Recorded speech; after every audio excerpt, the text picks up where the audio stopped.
번째 발표팀입니다. 지금 안에서는 아마 상당히 떨려하고 있을 거예요. 그러니 여러분들이 처음 시작하는 발표이니만큼 큰 박수로 맞아주시면 좋을 것 같습니다. 재미있는 이야기 공모를 위해 뭉쳤다라고 합니다. 권정인, 박수정, 이한슬 학생으로 구성된 공모자들 팀 무대 위로 모시겠습니다. 여러분 큰 박수 부탁드립니다.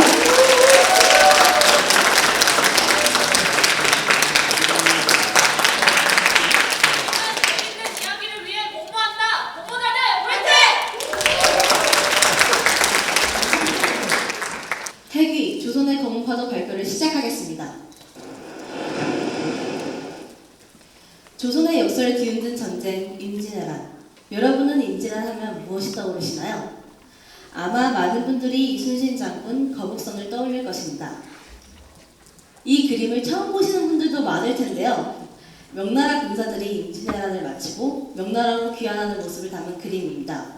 이 그림에서 핵위라고 불리는 흑인의 모습을 찾을 수 있었습니다. 여러분, 임진왜란에 흑인이 참전했다는 사실 알고 계셨나요? 핵위는 바다의 귀신이라는 의미로 뛰어난 수중 전투와 무예를 자랑했다고 합니다. 우리는 이러한 흥미로운 기록으로 임진왜란에 익숙한 이야기가 아닌 새로운 이야기를 영어로 구성했습니다. 최근 할리우드 영화에서 다양한 흑인 캐릭터의 이야기가 중심이 되고 있는 만큼 저희 또한 우리나라에서 쉽게 볼 수 없었던 새로운 영웅 핵이 캐릭터를 만들어내고자 합니다. 그럼 지금부터 조선, 외, 명, 세 나라가 충돌했던 혼란의 시기, 그 중심에선 핵이의 이야기를 시작하겠습니다. 1598년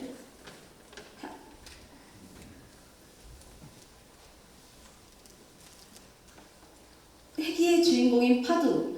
파두는 돈을 위해 움직이는 흑인 용병으로 뛰어난 기억력을 가지고 있는 소유자입니다.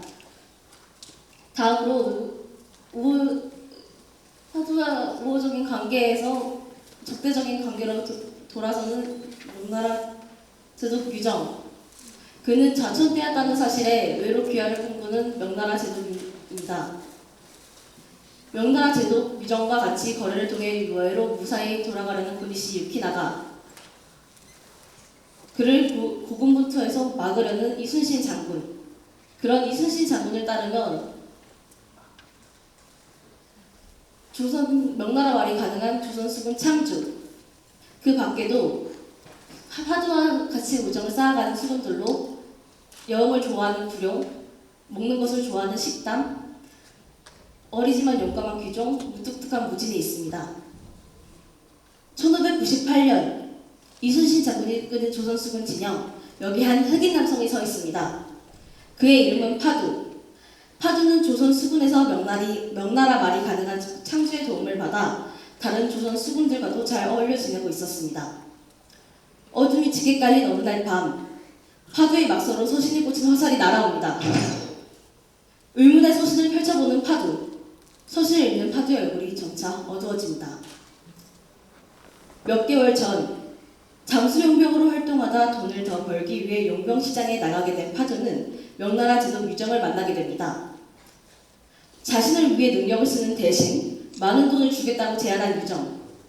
이를 승낙한 파두는 수군의 정보와 물자 조달을 할 수 있는 길을 알아내라는 명을 받고 조선 수군으로 이동하라는 것이었습니다. 파두는 그들을 돕는 척하며 수군의 정보를 빼돌렸지만 자신에게 친근하게 다가오는 그들의 조금씩 마음이 흔들립니다. 수륙연합작전 전날, 수군들이 다치는 것을 바라지 않던 파두는 전투에 나가지 못하도록 거북선을 몰래 망가뜨리지만 판독선만 끌고 전투에 나가는 수군들. 하지만 수군들에게 또 한 번 위기가 찾아옵니다. 길어진 전투 시간으로 수군들은 퇴각할 시간을 놓치게 되고 암초로 인해 퇴각에 어려움을 겪습니다. 파두는 자신의 능력으로 위기를 모면하여 수군들의 영웅이 되지만 환호하는 수군들과 달리 파두의 마음은 불편하기만 합니다. 갈등하던 파두는 이순신과 창조를 찾아가 자신이 유정의 첩자라는 사실에 대해 실토하고 유정에게 서신을 보내지 않게 됩니다. 파두가 유정에게 더 이상 서신을 보내지 않자 조선 수군 진영으로 찾아온 유정. 이순신에게 고니시군의 퇴군 경로를 거짓으로 흘린 유정은 파두를 찾아가 협박하지만 파두는 더욱 수군을 돕겠다는 자신의 뜻을 굳히게 됩니다. 결전의 날, 총성과 포탄이 터지고 자욱한 연기가 바다에 덮습니다. 저기 연기 틈 사이로 고니시군의 배가 도망치는 모습이 보입니다. 후방에 배치된 파도와 창조는 고니시군을 잡기 위해 맨 추격하고 유정은 그들을 방해하기 위해 뒤를 쫓습니다. 고니시군에게 포탄 소리하던 그때 명나라 부대 배가 하포 앞을 막아서자 수군들은 그대로 하포를 쏘아버립니다. 이에 유정은 붕괴하고 조선 수군과 명나라 수군의 싸움이 시작됩니다. 수군들이 얽혀 싸우는 사이 파두는 창과 단도를 들고 바닷속에 뛰어듭니다.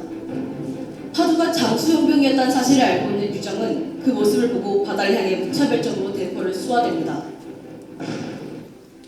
바닷속에서 귀신같이 적의 배를 침몰시켜왔던 파두였지만 유정이 날린 포탄으로 배를 공격하기는 어려웠습니다. 파두가 다칠까 염려하던 귀정은 유정에게 달려들고 유정의 공격을 멈추는 데 성공합니다. 점차 숨이 막혀오던 파두는 유정의 공격이 멈추자 명나라의 배에 구멍을 내고 수군의 배에 올라탑니다. 빠르게 가라앉는 명나라의 배. 하지만 유정을 공격하다 목숨을 잃은 귀족으로 파두와 수군들은 승리의 기쁨이 아닌 동료를 잃은 슬픔에 빠지게 됩니다.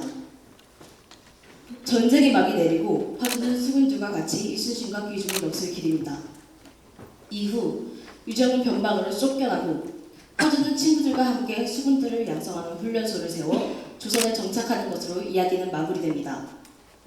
서로 다른 그들이 뜻을 하나로 모아 만들어가는 이야기.